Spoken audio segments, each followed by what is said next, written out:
પાંડેસરામાં પોલીસનું કોમ્બિંગ. પાંડેસરામાં અવાવરૂ જગ્યાએ પોલીસનું કોમ્બિંગ. ખાડી પાસે ડ્રોન મારફતે પોલીસ પેટ્રોલિંગ કરી રહી છે. કોઈ ગુનાહિત પ્રવૃત્તિઓ થતી નથી તેનું ચેકિંગ કરવામાં આવ્યું છે. અસામાજિક તત્વોનો જમાવડો પણ ચેક કરવામાં આવ્યો.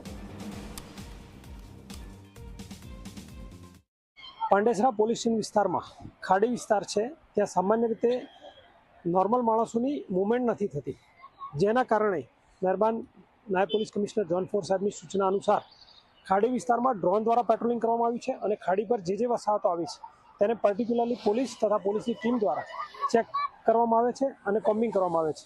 ત્યાં કોઈ ગુનાહિત પ્રવૃત્તિ થતી નથી, કોઈ અસામાજિક પ્રવૃત્તિ થતી નથી કે અસામાજિક તત્વોનો કોઈ અડ્ડો નથી. જો હોય તો અમને ડ્રોન દ્વારા સીધી હકીકત મળે છે, જેના ભાગરૂપે જ્યાં જ્યાં અત્યાર સુધી જે કોમ્બિંગ કર્યું છે ત્યાં સુધી કંઈ જણાઈ આવેલ નથી અને જ્યારે પણ કંઈ મળી આવશે તો તેઓ વિરુદ્ધ કાયદેસરની કાર્યવાહી કરવામાં આવનાર છે. અને સુરત શહેરમાં અવારનવાર આ રીતે જુદા જુદા વિસ્તારોને ટાર્ગેટ કરી અને કોમ્બિંગ કરવામાં આવતું હોય છે.